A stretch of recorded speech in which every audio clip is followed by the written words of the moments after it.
Welcome back to another episode of the One-on-One podcast. I'm Josh. I am joined in the studio with Savag, who is our producer slash third host extraordinaire. How are you? I'm doing great. I'm here pushing buttons and with some really lovely people. Really, really lovely people.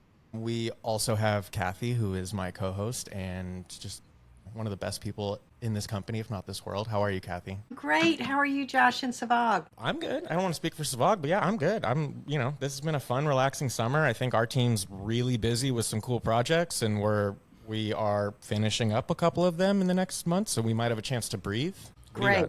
They're down to the finish line. A couple of big things, so yay. Kathy, I have a good question for all of us to kind of kick things off, but do you want to introduce our guest before I ask that question? I have to tell you, I've been so excited about this since we booked Michael Howell, broker owner of Realty ONE Group Restore up in Pennsylvania. And I'm honored, guys, beyond measure, because this is a champion in real estate. And I have to tell you, first time I met he and his wife Lori and their partner Lou, we asked them why they named their brokerage Realty ONE Group Restore. And I'll never forget, he said, to restore the integrity of real estate. And in the past, Michael, 6 years? 6 years, a little over. A little over 6 years. I have witnessed him doing that, he and his team doing that. So it's our honor today to have him as our guest and to talk a little bit about his coaching program and what he's doing to expand the integrity, to restore what is everything great about servant leadership in our industry. So Michael, welcome. Yeah, thank you, Kathy. Always great to see you and to be with you and the team.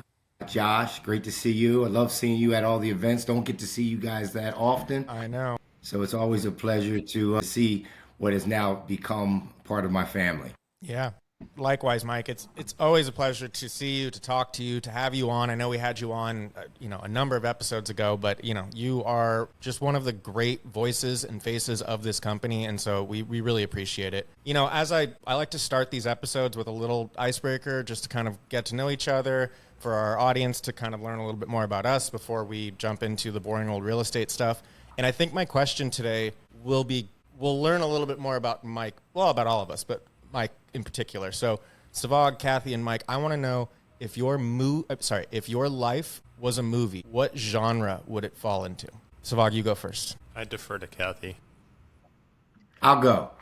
Okay, Mike, you go. I'll go first because there's a story. I always tell a story with it, right? Mm-hmm. Back in the day, and you go to the boardwalk and you get your name on a plaque, and they have all these meanings of your name. Okay. Lori and I got one years ago as a gift, and what it said on there about me was, Michael, your life is a drama without intermission.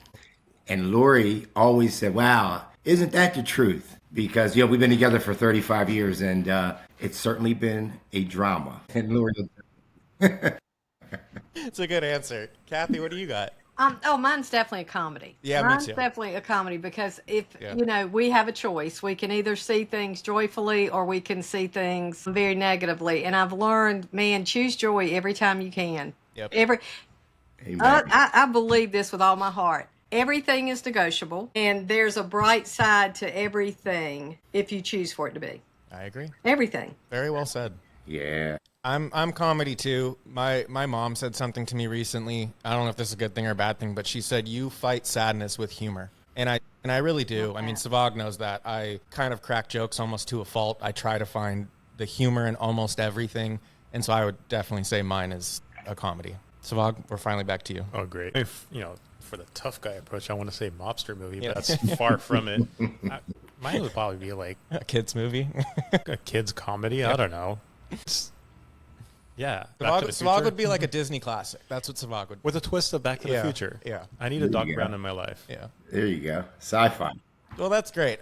I think those are good answers, Mike. I knew you would have a good answer. I know there's a rhyme and a reason, I feel like, for everything that you do. Like when I get to sit and have a 10-minute conversation with you at an event, I walk away a better person. And so, Kathy, I kind of want you maybe to kind of start firing some questions at Mike of just how, explain servant leadership to someone who maybe doesn't understand the phrase or what it actually is. Mike, do you want to take that?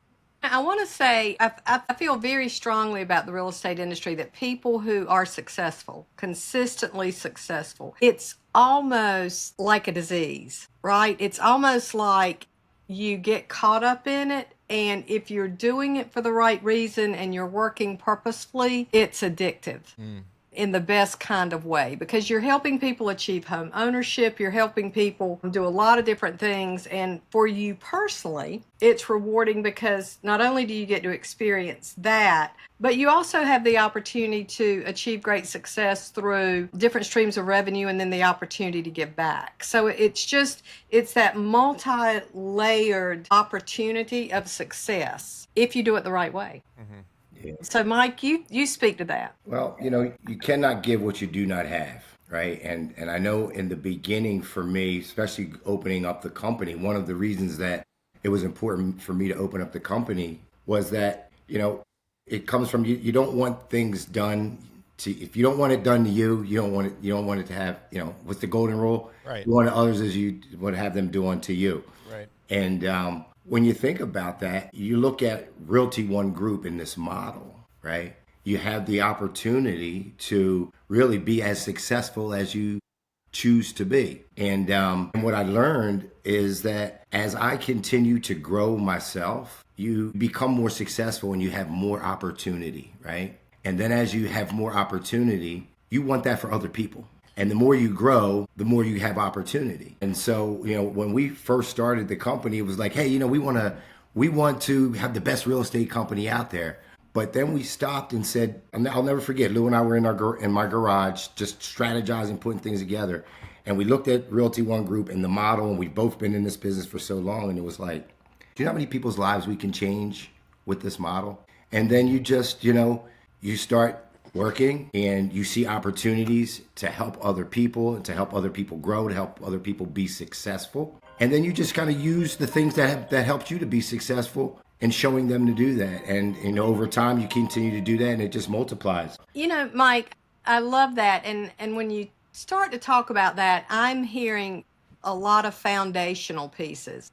And one thing that the three of us are super excited about is the opportunity to see you in a few weeks in Florida at Summit at our annual convention. So you're going to have the opportunity to share a message with everyone at that time. And can you tell us just a few maybe secret ingredients of what you're going to be talking about and those foundational pillars of your coaching program? Absolutely. I would love to. So, my coach taught us along the way, the content of your life becomes the curriculum of your evolution, right? And then Maxwell has a saying, once you taste significance, success will never satisfy. And everything we know rises and falls on leadership. So about 10 years ago now, I started getting intentional about leadership. I joined the Maxwell team, and there were two different lanes, right? You have business building and you have people building. Well, I already had several businesses, so I wasn't looking to open a business. I just wanted to learn how to be a better leader and grow people. And the premise of the program really comes out of several different books and curriculum, one of them being talking about the 5 levels of leadership, right? And so level 1 is position. People follow you because you have to. They have to, right? That's you're the boss. Yeah. Well, on level 2, it's permission. People follow you because they want to. That's more about relationship. And then on level 3, it's about production. People follow for what you've done, like your results, right? But where it gets sweet at, and what I've learned and what we've learned at Restore is on level 4, it's people development. And it goes to what you were saying, Kathy, right? That it's servant leadership. I said from the very beginning, when you got to put the people before the profits, and the profits take care of themselves. And so in the very beginning of our company, I started teaching, like not really even knowing that I was doing this, right? I had no intention to open a coaching company at the time, but as I was learning, I would teach it. As I was learning, I would teach it. And it just literally started to snowball. And within 6 months, we had 50 agents. Every Tuesday, I was doing a training on the 15 invaluable laws of growth. I started saying around the office, your business grows to the extent that you grow, and I'm living proof. Right. And then on the 5th level, it's the pinnacle level, and people follow you because of what you've done. And it's just out of respect. And it really becomes part of the culture of our company. And we've found that, it becomes a lot easier to, we don't even call it recruiting, but to attract, because we it's- want to attract leadership. We want to I think attract it's leadership.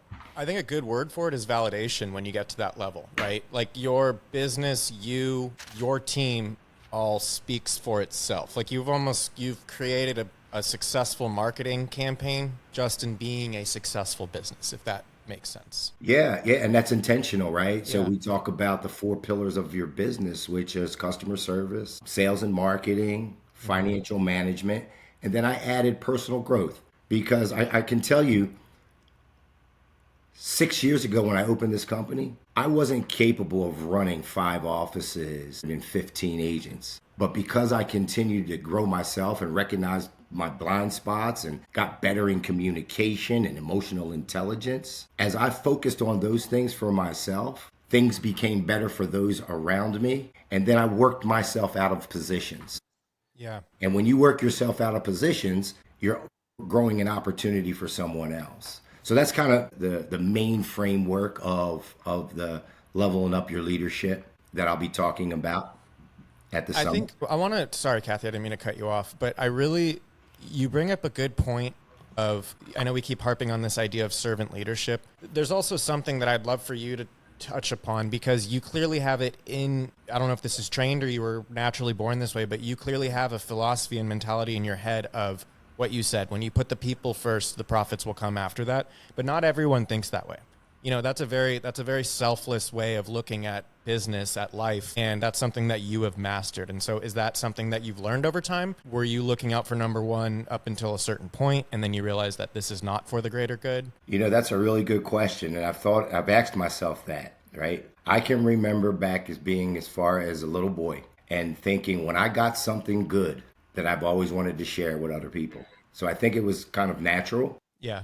But then life happens, right? And then, Sure. you start going after uno, right? And you start striving. I started striving for success and thinking that you find success in more. Well, more of what? More stuff, more. And you can only have so much stuff. But when you start seeing how, I call it transforming, as I transform, you start seeing that you can have impact in other people's lives and make a difference in other people's lives as a result of the way you live your life. Totally. Then it becomes really, really kind of fun. Go ahead, Kathy. There's so much responsibility that comes with that. And that's one thing I just commend you and Lou for. Because you both, the audio matches the video with both you and your partner and Lori. And one thing that I think, and Savag, I want you and Josh to comment on this. I feel like right now our industry is overwhelmed with celebrity and influencers. Mm-hmm. And what the industry is starved for is authentic. Come on now. Yeah. Who is authentic and who is living it. And that's one reason I'm so excited, Michael, to have you speaking and to have you with us, because I'm over the celebrity. I'm over the how many followers you got. I want to know how much difference you're making. And that's not necessarily in celebrity. I don't want to go down this road because I feel like we've talked about it in the last 5 episodes. To touch on Kathy's point of authenticity, we are also in the AI world now, and you can pick apart when someone is not being themselves, when it didn't come from them, when it wasn't genuine, when it wasn't authentic because it was filtered through some sort of AI or some sort of, editing tool that they didn't actually put their whole heart into. And so to your point, Kathy, like Mike is a breath of fresh air in this industry because of his authenticity. Savag. With the authenticity thing, it's important because the audience is getting more savvy at recognizing. The more exposed they are and the more they get comfortable with it, the more they recognize by their natural being how to call out the BS, how to see if something's not genuine, not authentic. And we are living in this world, and I was just reading an article this morning, Kathy, when you brought up the influencer thing.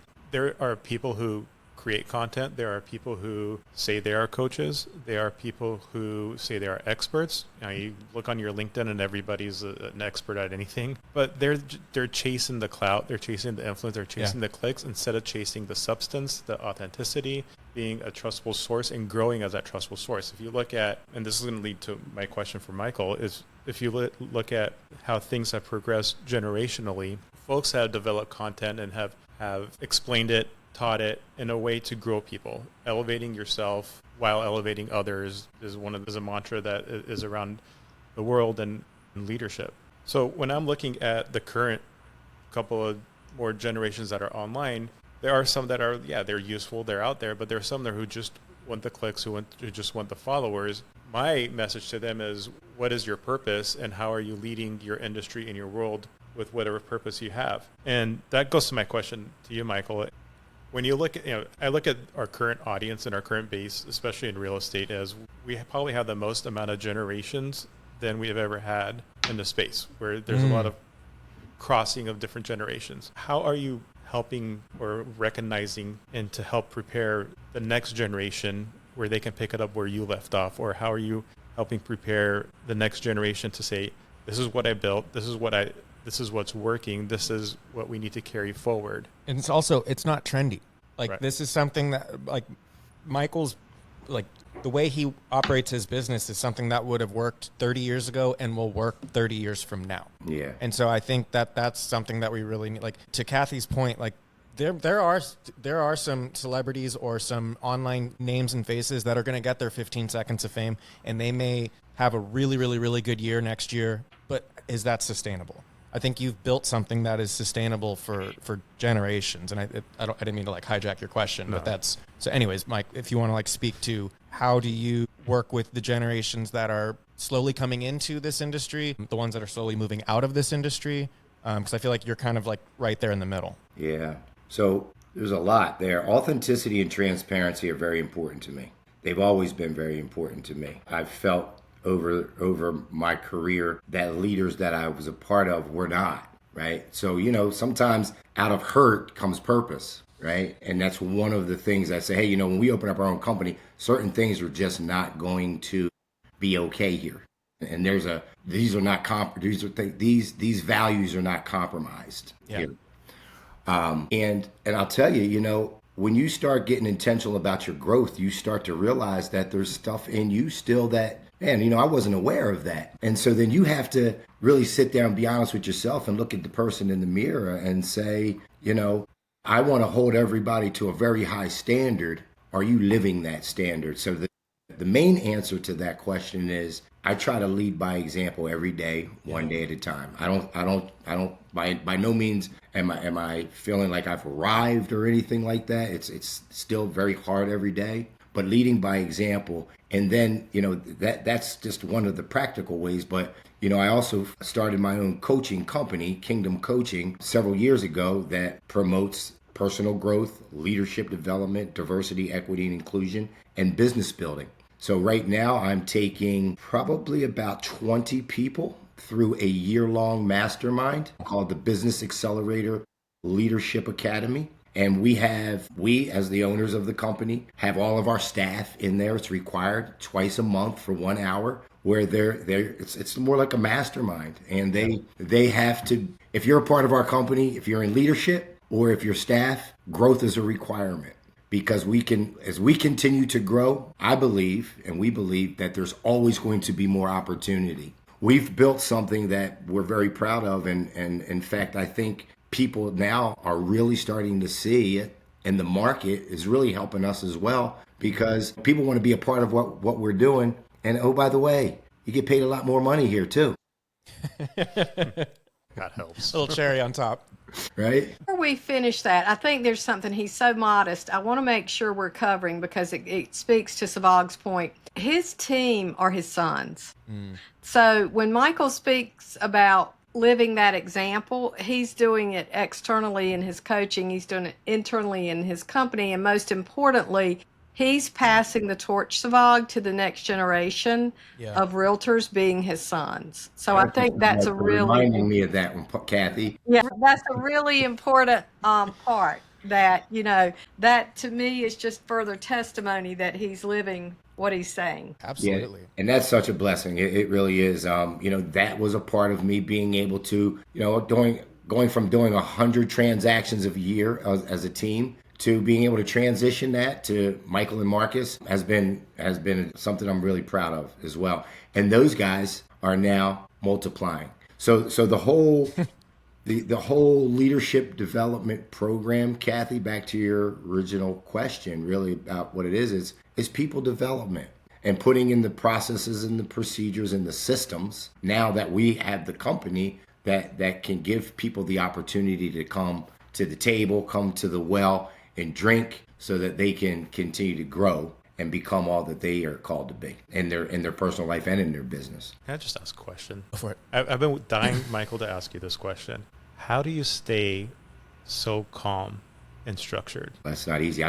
You think I'm calm and structured? Lori probably wouldn't agree with that. Sometimes he would say I am. But I do have a daily practice. And it's a quiet time. Every morning, I try to start the day brand new. You know, if it's something that we have to celebrate, you celebrate for 24 hours, right? And then you got to get back at it. It was great, but you got to keep on going. And the same thing if it's a failure or something wrong, right? You can't live in that. So I start my day every day trying to be in alignment. I'm a person of faith, so I have a good hour quiet time with my God every morning and try to get my instructions for the day and just live by the two key principles, love God and love people. Yeah. Love that. I think we should just end it there. That's Yeah. a mic drop. Michael, thank you so much for joining us. Like I said at the beginning of this episode, I'm going to walk away just from this conversation a better person. You are such an example of a great leader at this company, and we cannot thank you enough. I'm excited to see you in person in Florida in a couple months. Kathy, you got anything else? No, thank you, Michael. Thank you. We look forward to seeing you. Yeah, Yes. always. Thank you guys for having me. Really good to see everybody. I always have an awesome time when I see you guys, and I can't wait to see you guys in a few months in Miami. Cool. We Love appreciate it. It's going to be awesome. Adios. All right, have a good one. Thanks. Bye-bye.